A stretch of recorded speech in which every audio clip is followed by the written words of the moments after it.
Thank you for joining me on this last segment of the GSMC Chip Shot Football Podcast to revisit one of our ongoing favorite topics on this show, the Dallas Cowboys. I've talked a lot about Dak Prescott, their owner, Jerry Jones, Vice President Stephen Jones. Now it's CeeDee Lamb's turn. You could argue their best player last year along with Micah Parsons, but CeeDee had a historical year for the Dallas Cowboys, broke a good amount of records, Cowboys records in that season, made first team All Pro, was in the Pro Bowl. One of the best years for him, and it's great that the Cowboys have that sort of receiver on their team. The bad part is now, on how you interpret it, is because it all filters into this situation now with contracts for their three biggest players, Dak Prescott, CeeDee, and Micah. Having Micah play on such a high level on his rookie deal still and not having extended him when you could have last year is great, but again, it bites you because now when you could have gone for cheaper last year when he was eligible, now you're certainly going to have to pay something close to a Justin Jefferson, Jamar Chase, who are also getting close to that negotiation period. More so for Jamar Chase. Justin Jefferson is already in that period trying to negotiate that with the Vikings. So now it's going to cost more for the Dallas Cowboys. This is the fifth year, final year for CeeDee Lamb on his rookie deal, like I mentioned. The Cowboys picked up his fifth-year option last year. Now, Dallas is scheduled to start their Phase 1 workouts next week on April 15th. Those are still voluntary workouts. Coaches, everyone on the staff expects, most players to show up. But with this now carrying over into the offseason workouts now, some people are starting to begin to speculate that it could be heading into holdout sort of territory with CeeDee Lamb. According to the Dallas Morning News, yesterday, CeeDee Lamb is not expected to attend the voluntary workouts starting next Monday. He could even hold out into training camp, is what was reported by the Dallas Morning News. Lamb, like I mentioned, became extension eligible last year. But the reports around that whole situation dating back to that year was that the Cowboys didn't really push very hard back then either to extend CeeDee Lamb. It's starting to become a trend now with the Cowboys, and it's not a great trend to add to the reputation that you have. More often than not, the Cowboys usually pay their stars. Jerry Jones pays his guys that he really values, really thinks can contribute to what he's building, what he has built with the Cowboys, I should say. But along with eventually paying and eventually, really in all honesty, paying a lot more than he should have, that is one of the trends that is starting to develop with the Cowboys that I am not really a big fan of it. Waiting too long is one of them with Jerry Jones and these players, waiting too long to extend their big stars, Jerry's guys. And by doing that, you ultimately end up paying more. With Dak Prescott now waiting a bit too much, having the season that he did last year, you're going to have to pay him more. He's going to want more, like all the reports have said, up to $50-60 million, I think he wanted per year. He hasn't come out and said that it is true, but it wouldn't surprise a lot of people that he wants that because he had one of his best years. CeeDee now most likely, again, had a decent year 2 years ago, didn't get an extension. You let him play this final year or second to last year, this past season, and he goes crazy. First team All-Pro. Now he needs money like a top 5 receiver up in that $30 million per year range that Tyreek Hill had. He's not going to be the top earner, most likely. That's probably going to go to Justin Jefferson. But you're going to have CeeDee Lamb looking at Jefferson and how his production has gone. Similar numbers just off of this past year. Why would he not think he needs as much money as Justin Jefferson when he almost has better, if not the same sort of stats as Justin Jefferson, and how valuable he is to the Cowboys? It wouldn't be out of the realm for CeeDee to think that he needs to be paid like a top guy. Then, if you look at other situations, contract situations that have worked out with the Cowboys, Another trend is that they pay players coming off of injuries, really, and they overpay with some of these guys. Michael Gallup, Terrence Steele. It wasn't so bad. Terrence Steele, they paid him after an ACL injury, and he has been reliable for the most part, but they did pay him a lot of money. Michael Gallup, they paid him a good amount of money, and now he's not even on the team. They had to release him to alleviate some of that salary cap stronghold that they got themselves into with these high price deals. So they have to let him go, and now he's a free agent that you paid all this money to. And they've also been known to sign players at low value for positions that are of low value, paying players too early at low value, not high compensation sort of positions. Like Ezekiel Elliott, they gave him a big contract, and he's also now a free agent again, trying to find his way on a new team this year. And you think back to the time when he was with the Cowboys and they gave him that deal.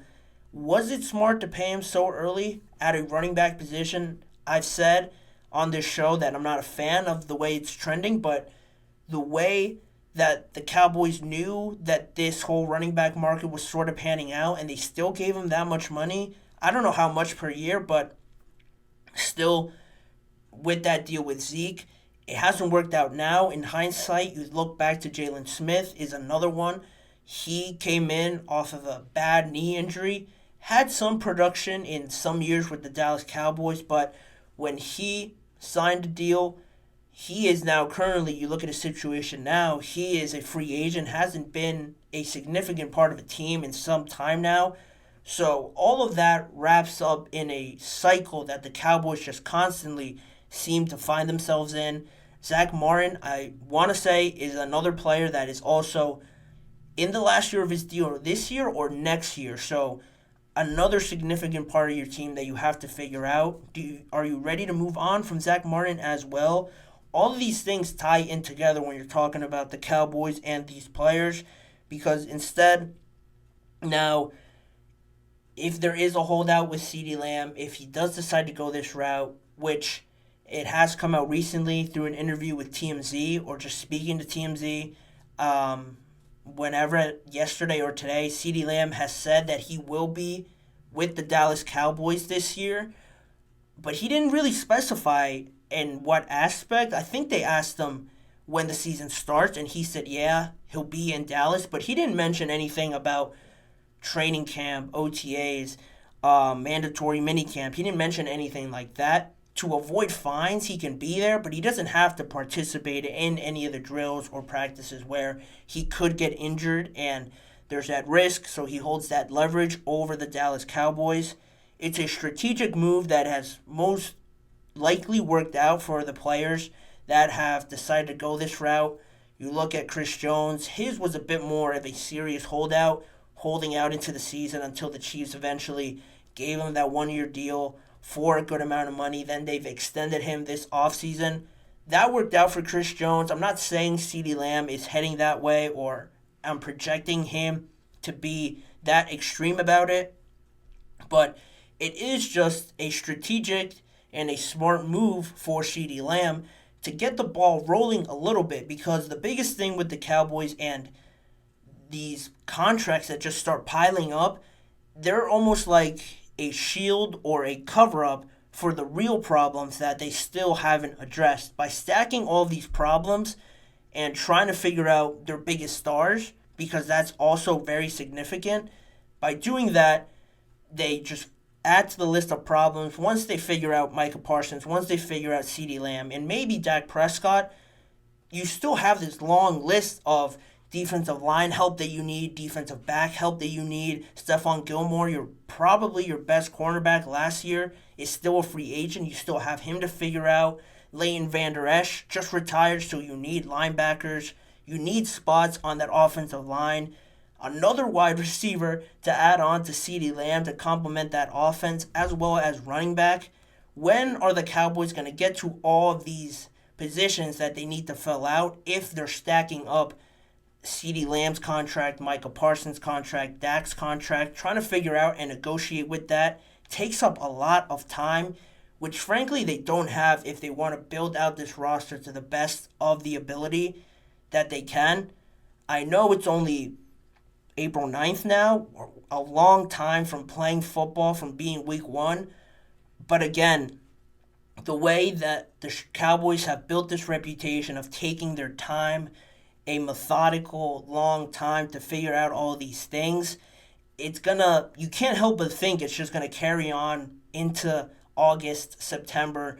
And when are they gonna find the time? They've not done anything in free agency. When are they gonna find the time to add to this roster that desperately needs help in a very competitive NFC that's only getting better and trending up with all these teams getting better, like the Falcons?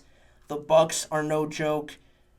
I'm trying to think off the top of my head. The Bears are getting better with some of the trades that they've made. The Lions are there, the Niners, the Eagles, all seemingly getting better, where the Cowboys are still stuck in first gear, not really doing anything as of now.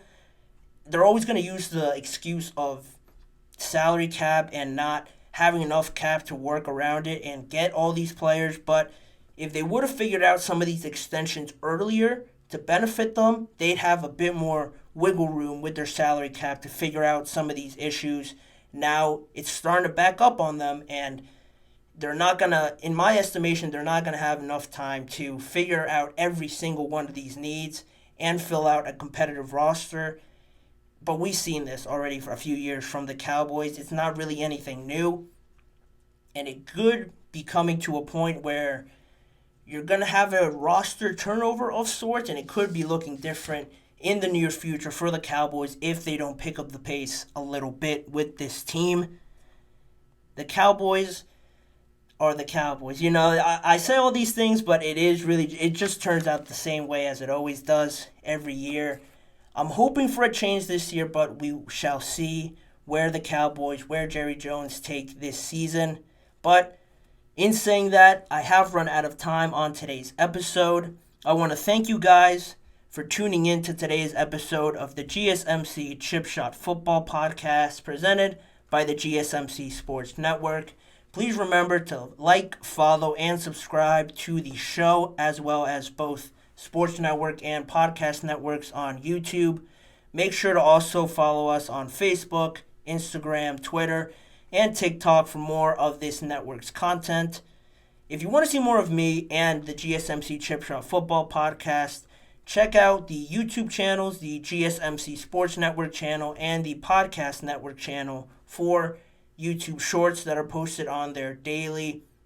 You have the full recorded live shows that are all on there as well, on top of all the individual segments that are cut up into individual videos if you want to go back and watch a specific segment, or if you missed out on a segment that you really wanted to watch. They're all on there on both channels. As always, tune in every weekday at 6:30 p.m. Eastern Time for more NFL and football conversations with me, your host, Manny Maradiege. Thank you guys again for joining me, and I'll see you guys all tomorrow.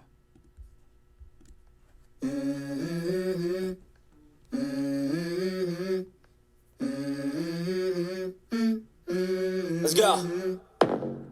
I wake up to a little bit of drool on my pillow, feel like it's gonna be a bad day. Yeah, I'm tired of shit, and the coffee ain't hit yet, damn, ain't that great. I don't wanna go